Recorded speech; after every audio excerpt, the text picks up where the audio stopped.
All right. Hello, my name is Daniel Quintero, and today I will be talking about some ethical issues revolving around the dairy industry. And I was accompanied by Madison Morris and William Moorhead with this project.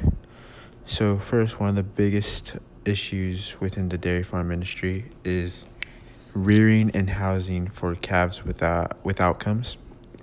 And some things that revolve around that issues: the husbandry practices, housing options, the outcomes which result in diseased growth rates and death, and the overall welfare of cattle.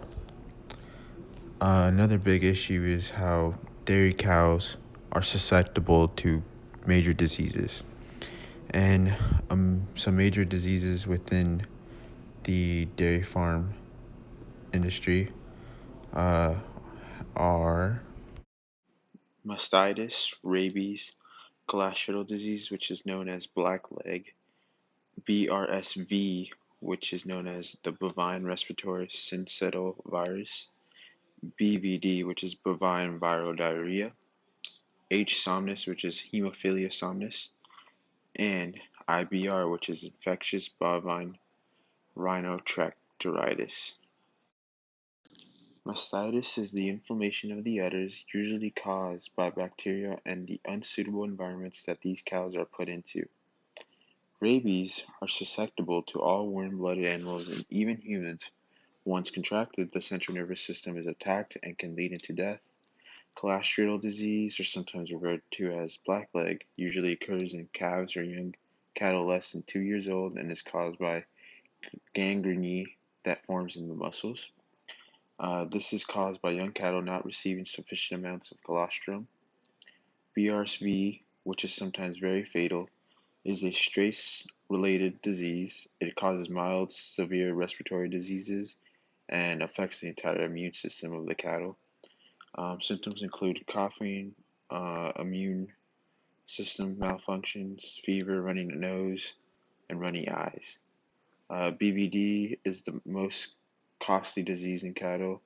Symptoms are sores, nasal discharge, and coughing and fever, as well as long as diarrhea. Type 2 is extremely fatal because it can cause hemorrhaging in young calves and adults.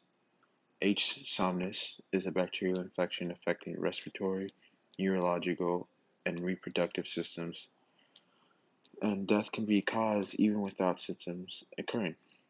IBR, which is also known as red nose, is highly contagious, affecting the respiratory system, and symptoms include inflamed nasal passages, fever, rapid breathing, deep cough, and loss of appetite. So this is a common trend in big dairy farms.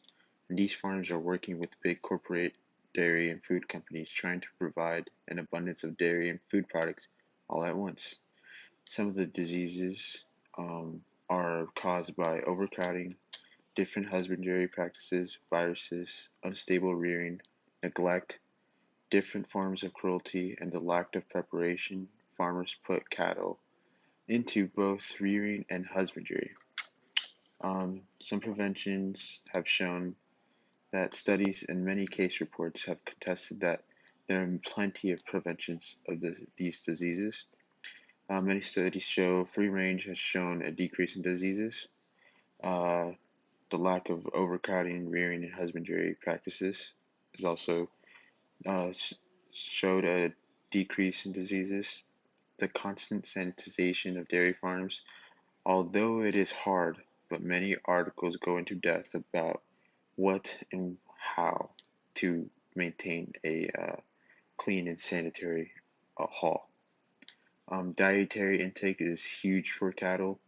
Many are being fed genetically modified food and not obtaining the sufficient amount of nutrients they need. Along with dairy farm diseases, there are dairy economics, ethical issues that partake in the overall picture. Dairy farm economics is inversely correlated with profit. Selling price of milk is determined by market value, not based on individual economics of the farm. drop in small farms due to less financial stability. There are compensations for financial instability. Inessentials are foregone, and more cows are introduced without increasing costs. Organic farming is an economic alternative, but with that comes higher market value. If feed more expensive, and their strict criteria create potential for large economic loss. Now come the ethical questions. What housing options and rearing practices are most ethical concerning calf welfare? Is it ethical to treat elements or send them off as economic expenditures to slaughterhouses? And if a farm cannot afford to maintain acceptable levels of welfare, should it close or be allowed to do as much as it can? And there ought to be operations with superfluous income invested to further improve treatment, even if basic requirements are met. Operations of different sizes be held to different standards of care given the income disparity. Are there any consumer-based solutions to any of these economic problems aside from person-gene, plant-based alternatives?